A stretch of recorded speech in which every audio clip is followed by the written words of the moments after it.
చేసింది మా తాత. ఒరే తాత, నువ్వు తాతవేనా? మనవరాలు పెళ్లికి నువ్వు రాకంటుంటావా? ఇంత లేట్ అయితే ఎలాగా? పెళ్లి పనులన్నీ క్లియర్ అయిపోయి లైటింగ్ వాళ్ళకి క్యాటరింగ్ వాళ్ళకి అడ్వాన్స్ కూడా ఇచ్చాను.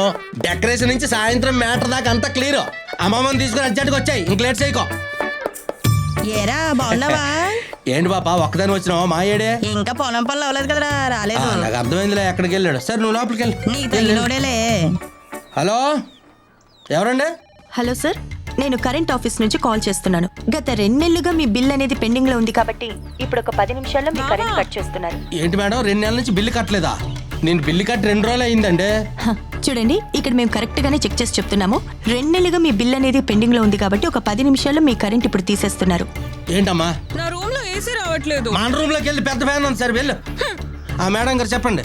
సార్, మేము ఇక్కడ చెక్ చేసే చెప్తున్నాం. మీరు 2 నెలలుగా బిల్ కట్టలేదనే చూపిస్తుంది. మేడం అది కాదు మేడం, ఒక పక్క మా చెల్లి పెళ్లి జరుగుతుంది, చుట్టాలు బంధువులు అందరూ వచ్చారు.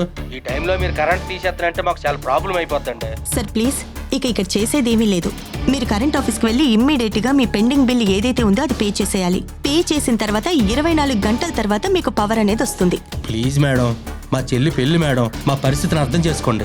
సరే సరే సార్, మీరు ఇంతలా చెప్తున్నారు కాబట్టి మీ పరిస్థితిని నేను దృష్టిలో పెట్టుకొని నేను మీకు ఇప్పుడు ఒక లింక్ అనేది షేర్ చేస్తాను, చూడండి. దానికి మీరు ఒక 10 రూపీస్ పంపిస్తే చాలు. ఆ లోపల మా వాళ్ళు కరెంట్ కట్ చేయకుండా నేను చూస్తాను. కానీ రేపు పొద్దున్న మీరు కరెంట్ ఆఫీస్కి వెళ్ళి మీ పెండింగ్ బిల్ అనేది క్లియర్ చేసేయాలి. సరే మేడం, ఇప్పుడే కట్టేస్తాం. చెప్పినందుకు చాలా థ్యాంక్స్ మేడం. మేడం, మీరు పంపిన లింక్కి 10 రూపాయలు పంపించాను madam. Okay sir, thank you. అమ్మయ్య, థ్యాంక్స్ మేడం.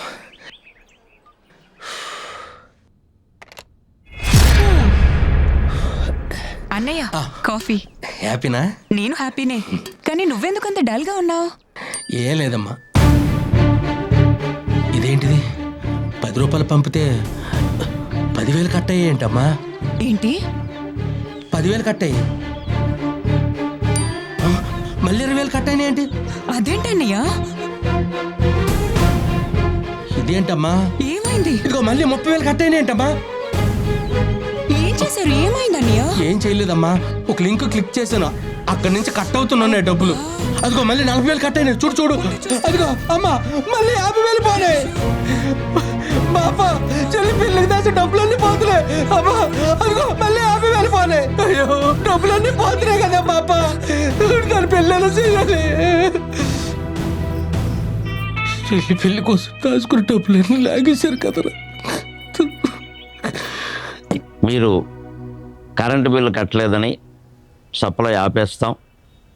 పవర్ కట్ చేయకుండా ఉండాలంటే ఏపీకే ఫైల్స్ని డౌన్లోడ్ చేయమని, లింక్ ద్వారా డబ్బులు పంపమని మీకు ఫోన్లు కానీ సందేశాలు కానీ వస్తూ ఉంటాయి. అంతేకాదు ఈ చలాన్, బ్యాంక్ అలర్ట్స్ వంటి లింకుల్ని పంపి, అఫీషియల్ లింకుల్ని పంపుతున్నామని చెప్పి అనాధారితమైన అనధికారికమైన లింకులను పంపి మోసం చేసి మీ ఫోన్ని హైజాక్ చేస్తారు.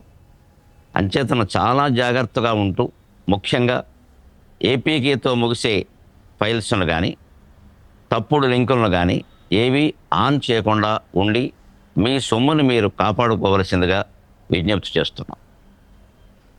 ముఖ్యమైనది, ఏదైనా జరిగితే ఫిర్యాదు చేయవలసి వస్తే 1930 నంబర్కి కాల్ చేయండి, లేదా www.cybercrime.gov.in మీరు ఫిర్యాదు చేయొచ్చు. దగ్గరలో ఉండేటువంటి పోలీస్ స్టేషన్ లేదా ప్రత్యేకంగా సైబర్ క్రైమ్ పోలీస్ స్టేషన్లో ఫిర్యాదు చేయొచ్చు. మీ బ్యాంక్ వారికి కూడా సమాచారం ఇవ్వడం చాలా ముఖ్యమని దయచేసి మర్చిపోకండి.